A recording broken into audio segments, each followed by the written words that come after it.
Ender here, the Scandinavian Enderman, back with another video. Today I'm going to be working on my enchanting table room and reading some scary, realistic Reddit stories. First story is, today my son broke character at the breakfast table, from Trash Tia. He wasn't acting like himself, he wasn't fighting with siblings who were unusually quiet. Callie sat silently, pushing her breakfast around her plate. There was no brutal fight to the death over the bathroom, no constant bickering about cereal. Zach wasn't kicking his siblings under the table to start arguments, and I didn't have to shout once. It was too quiet. Jonas, I spoke up, looking up from my iPad. It was too quiet, which meant my children were either sick or something was brewing. Jonas, my oldest at 16, was usually the instigator, but he couldn't even look me in the eye. What's going on? I set down my iPad, and across the table, Zach flinched, gaze glued to his bowl of untouched cereal. Kelly ducked her head, thick brown strands hanging in her face. I knew this dance. I knew my children. Too quiet and guilty. Just like 5 years ago, when they shattered my mom's waist playing the floor is lava. They'd broken something. I sighed, noticing the atmosphere. Jonas and Zach were clearly trying to stay silent, and Callie was one squeak away from singing like a canary. Alright, as long as it's not your grandfather's urn, I don't care what you've broken as long as you fix it. Dad's hurting us. At first I didn't even hear my son. I was too busy reaching across the table and grabbing maple syrup from my pancakes. But then he said it again, stabbing his fork through his breakfast. His voice choked up. Dad's hurting us. Zach's head snapped up, narrowed eyes glued to his brother, frightened. What are you doing? He hissed. Zach straightened up with a tense smile. It's okay, Mom. Jonas is just... He's hurting us, Jonas whispered. Curling into himself, his eyes found mine, hollow, broken. How did I not notice? How didn't I see the shadows under his eyes? The agony creases between his brows. I'm not staying silent anymore, he whispered. You two can, but I'm not. Jonas glared down at the table. I fucking can't do this anymore, he broke into sobs immediately. This broke my heart. I stood and aimed to wrap my arms around my son, but the second I touched him, he flinched away. Eyes wide, he shoved me back, driving to his feet. No, get away from me. Ignoring him, I wrapped my arms around him, and after fighting me, screaming and sobbing at me to get away, he melted into my shoulders, sniffling. I stayed very calm, but my chest was aching. I pulled away from the hug, trying to smile. Show me, I said, steadying my voice. I couldn't scream. If I showed my children I was scared, I would scare them. Mom, Callie spoke up. Callie, stay here, I said. You too, Zach. I turned to my son. Tell me everything, sweetheart. I grasped his shoulders. I'm not mad. I promise I believe you. Jonas nodded and ran up the stairs. I followed him on shaky legs, my heart in my throat. Jonas led me inside his room that he shared with Zach. When he got to bed, Dad comes in our rooms and he makes sure we're restrained. Jonas lifted up his pillows, and there, looped around the bed frame, were chains. Jonas turned to face me. Ever since we tried to run, he's chained us to our beds. You tried to run? I choked up. Why? Thick bile crawled up my throat when my son stepped in front of me. His expression crumbled. Mom, he whispered, there's something I need to tell you. Jonas grasped my shoulders, his nails digging in. Harsh. But you can't freak out, alright? You can't tell Dad, just listen to me. I nodded, breathless, as he took my hand and led me back downstairs. 5 years ago, a man approached me on the streets in LA. I was 15 and trying to be an actor, he said, leading me out into the backyard. He said I would be paid in full every week, $500, for one simple job. Jonas let go of my hand. And all I had to do was pretend to be your son, Jonas. Jonas' hand slipped away from mine. But then he stopped paying us, he whispered. We tried to leave, tried to call the cops, but he was forceful. He punched Zach in the face and drugged our drinks at night. He started chaining us up when you weren't there, and now we're prisoners. He sputtered.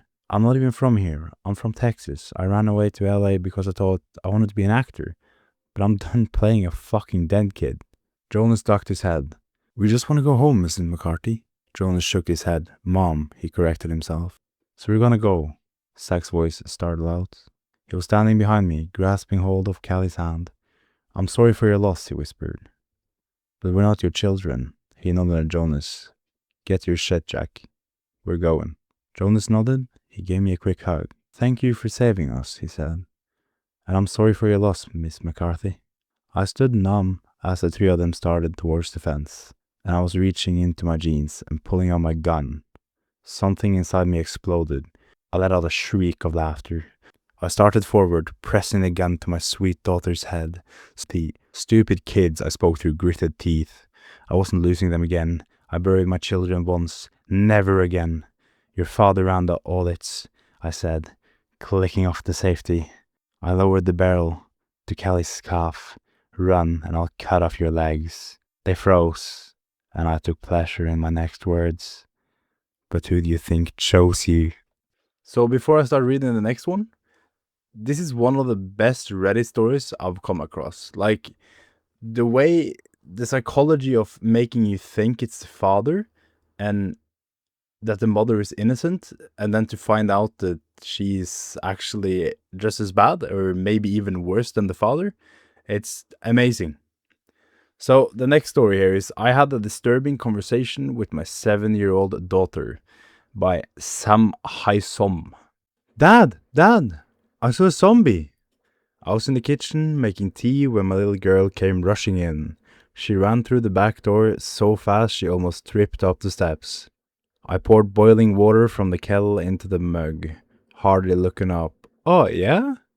Yes, I did. Its face was all pale and messed up. It was gross, Dad. I put the kettle back and picked up the milk, sighed inwardly.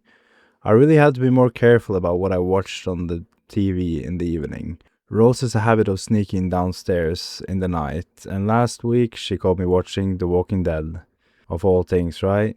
She has zombies on the brain ever since. I keep telling her they're not real, but it doesn't seem to make a difference. Sweetheart, what did we say about zombies? I scooped the tea bag out of the mug and dumped it in the bin. You know, if you keep talking about them, Daddy's gonna get in trouble with Mommy again. Yeah, but I saw one. I know, darling, but I already checked the back garden twice yesterday and I can promise you it's zombie-free. No, not the back garden.